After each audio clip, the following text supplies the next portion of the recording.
The collective protest of employees at Shanghai Pudong Development Bank against salary reduction has attracted public attention. Although the bank has distanced itself from the incident, insiders have revealed that the bank has already undergone 2 rounds of overall salary reductions, while senior executives have been subject to yearly reductions. Prior to the exposure of this incident, the Chinese Communist Party had issued salary cap policies to financial institutions on multiple occasions. On May 11, several photos circulated online showing that multiple employees of Pudong Development Bank gathered at the entrance of a branch in Shanghai to protect their rights due to dissatisfaction with salary reductions. An employee who claimed to work at the Pudong Development Bank Credit Card Center told Economic Observer that those gathered at the protest were all members of the credit card sales team. At the end of last December, the company suddenly notified us that we were required to sign a labor dispatch agreement and then enter an outsourcing company, and this move by Pudong Development Bank violated our rights. The individual stated that at the end of last year, multiple employees had already requested an explanation from the bank, but no response had been given. After the new year, everyone discovered that their income had decreased by more than 50% compared to before, making it impossible to maintain their living expenses, and thus decided to continue demanding an explanation from the bank. Originally, we could earn 20 to 30,000 yuan per month, but now it's only 5 to 6,000 yuan. Under the circumstances of sharp income reduction, we have reason to question whether the company wants us to resign voluntarily through this means, said another female activist for workers' rights. According to the official website, Shanghai Pudong Development Bank Credit Card Center was established in January 2004, and is a professional organization directly operated by Pudong Development Bank for credit card business, and one of the earliest credit card centers in China to obtain a financial license. In January 2023, Pudong Development Bank Credit Card Center issued an information notice to commissioned collection agencies, showing that the number of collection agencies commissioned by the center this time reached as many as 129, compared with 91 announced in September of last year. At the same time, the bank received a surge in related complaints. As of May 12, 2023, there were more than 30,000 complaints on the HeyCat complaint network about Pudong Development Bank. Among them, there are endless complaints about non-stop collection, no personalized installment plan for credit card overdue payments, and unauthorized deductions.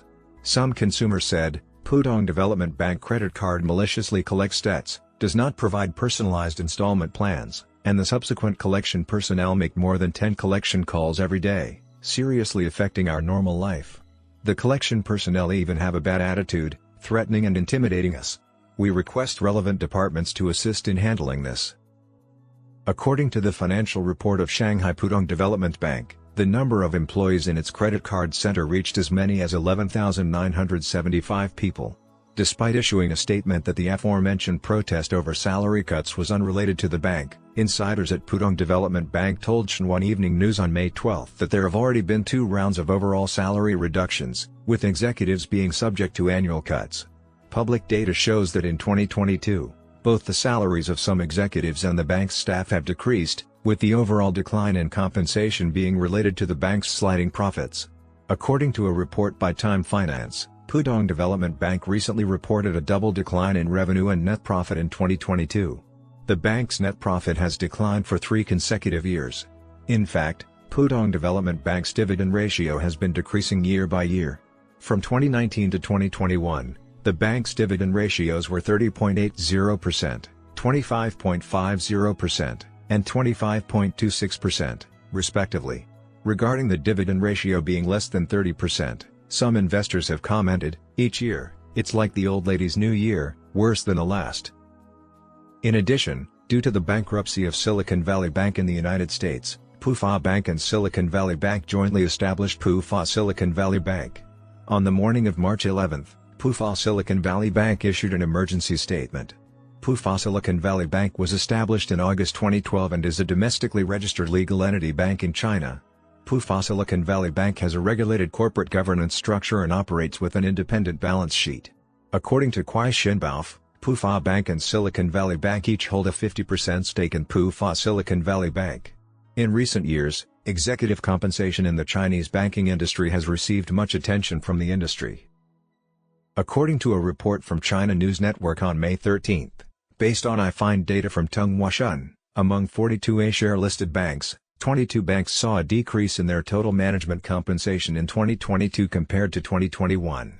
Among the 21 banks with a decrease in average salary, Jiangsu Bank had the largest decrease in average salary, with a decline of 17.67% from the previous year in 2022. From the data disclosed so far, among the top 10 banks in terms of total management compensation in 2022, 4 are joint stock banks and 6 are city commercial banks. Although the total management compensation of joint stock banks is generally higher, among the 9 A-share listed joint stock banks, 7 saw a decrease from the previous year. The data shows that some banks have seen an increase in total management compensation, but a decrease in average employee salary. For example, in 2022, Jiangsu Bank's total management compensation increased by 17.23% year-on-year, but the average employee salary decreased by 17.67%. It is worth noting that the Chinese Communist Party's regulatory agencies have issued salary limit orders for financial institutions such as banks that have excessively high incomes. As early as the beginning of 2015, the Chinese authorities required the salaries of the chairman, presidents, supervisory chairman, and other vice executives of state-owned banks to be implemented according to the opinions issued by the authorities on the reform of the compensation system for central management enterprise leaders. Since 2019, the Chinese authorities have repeatedly issued notices requiring governments at all levels to tighten their belts and be prepared to endure hardship. In August 2022, the Chinese Ministry of Finance issued a notice on strengthening the financial management of state-owned financial enterprises, which required state-owned financial enterprises to firmly establish the idea of living within our means, effectively implement the two-not-high principle, and establish sound deferred payment and accountability mechanisms. This policy is known as the strictest salary limit order for financial institutions.